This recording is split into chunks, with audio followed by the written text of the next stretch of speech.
ہمارے یہاں اب تخریب کی جگہ تعمیر نے لی ہے، تشدد کی جگہ امن کو کھلم کھلا اپنایا جا رہا ہے، پتھر بازی معدوم ہو چکی ہے، انتخابات کے بائیکاٹ کی جگہ معتد بے شرط سے پولنگ نے لے لی ہے، اور یہ سب مولانا مرحوم کے لٹریچر کی تاثیر گزاری کا ثمر ہے۔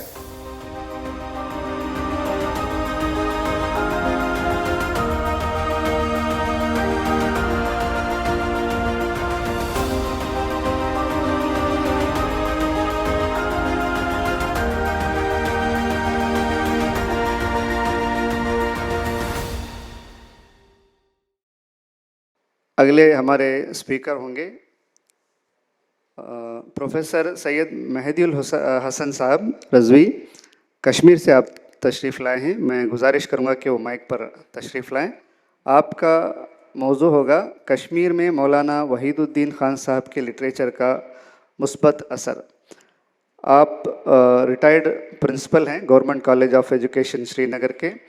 اسلامک اسٹڈیز کے بارے میں آپ نے کورس بھی کیا ہے عراق سے، 2 مختلف سبجیکٹس میں آپ نے ایم بھی کیا ہے۔ میں گزارش کروں گا کہ وہ اسٹیج پر تشریف لائیں۔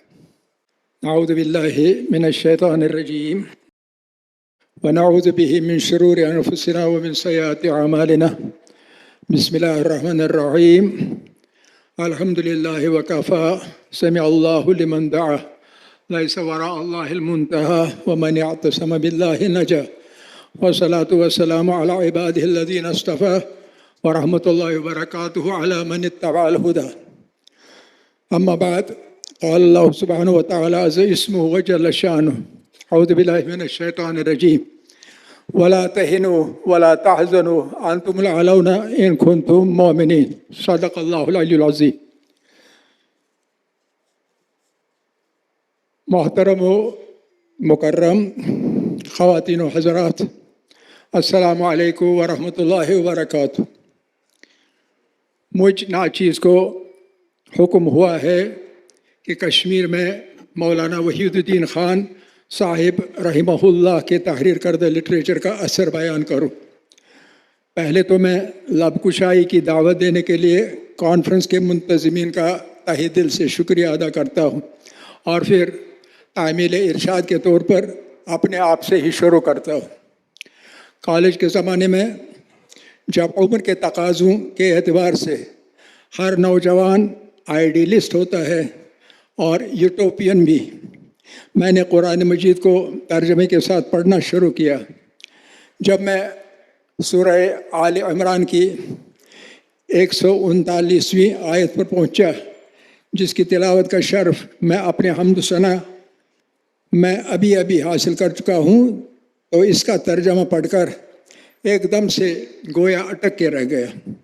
غور و فکر کا ایک پھوٹتا ہوا چشمہ جو آنن فانن میرے سامنے ایک بحر زخار کی شکل اختیار کر گیا، اس نے مجھے ایسا نگل لیا کہ مہینوں اس کے بنور سے باہر نہ آ سکا۔ اعلی کلمت الحق کا وعدہ ایک طرف، اور موجودہ زمانے میں حاملین کلمہ یعنی مسلمانوں کی دنیا بھر میں حالت زار کی خبریں دوسری طرف۔ یہ تضاد جتنا میں اس بارے میں سوچتا گیا اتنا ہی ذہنی الجھن کا شکار ہوتا گیا، اور اسمنجس برقرار ہی نہ رہا بلکہ شدت اختیار کر گیا۔